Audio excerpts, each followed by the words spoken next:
Introduced in Eberron, rising from the last war, Dragonmarks were a really fun way to kind of change up some of the D&D lineages that we've had forever. But the Aberrant Dragonmark is a feat, and a feat that I think is perfect for the fighter. Welcome to the Blue Dragon Guild, a channel all about Dungeons and Dragons. I'm Baron. So why is this feat good for the fighter? Right off the bat, it gives us a Constitution buff.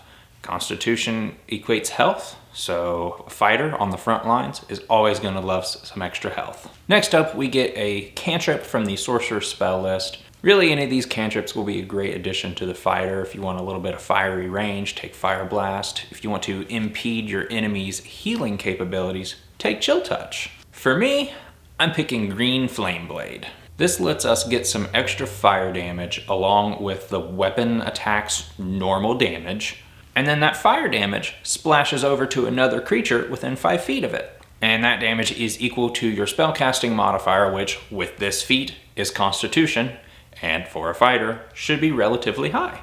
The great thing with this is when you cast the spell, you roll to attack as normal. So for you battle masters out there, that means you can stack your maneuvers with it. And then there's one of the best things that I love about cantrips. They level with your character level, not with spell level. The second part of this feat, you learn a first level spell. For me, this is where this feat has the most impact on your character because it can really change the effectiveness of the fighter in combat.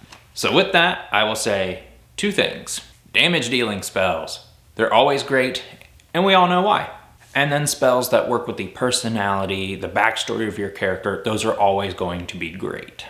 But I'm looking at 2 defensive spells that are on the Sorcerer's spell list. And these 2 spells can really help turn the tide of battle in the favor of the fighter. First up, Shield. You know it, you love it. As a reaction to getting hit, you can throw up your shield and add +5 to your AC until the start of your next turn.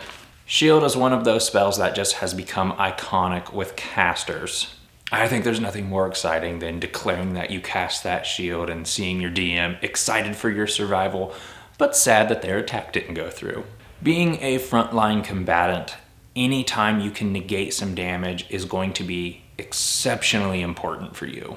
And that brings us to our second spell, Absorb Elements.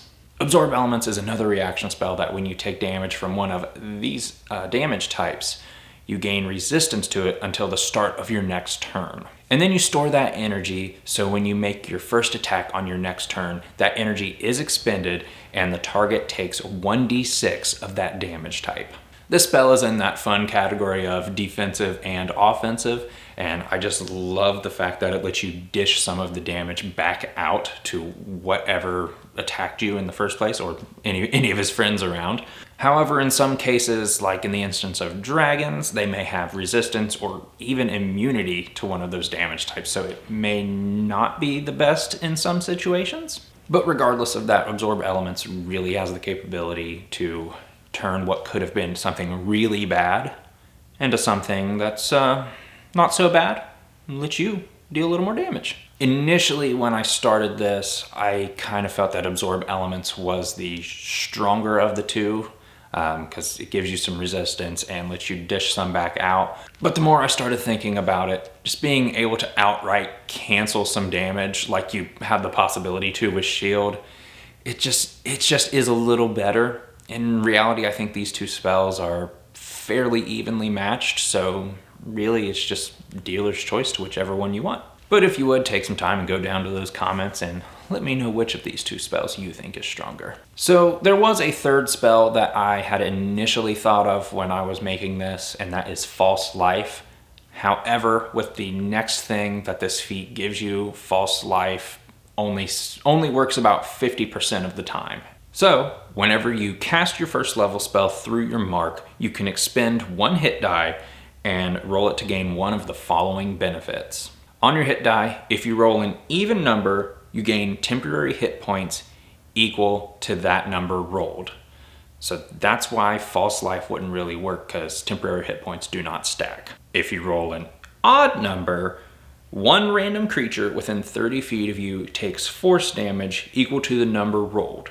But if no other creatures are within range, you take that damage. So anytime that you get temporary HP, that's going to be great. It allows you just to soak up more damage that you may or may not take. But the damage side of this feat could be detrimental to you or your party members. But that is why I chose the spells that I did, because they're going to require you to be up close and in combat with your enemies. So you could work it around to where your friends aren't really within close proximity to take that damage, but it could still happen.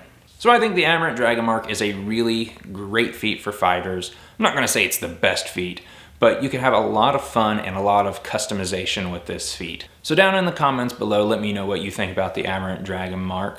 And until next time, keep the dice rolling.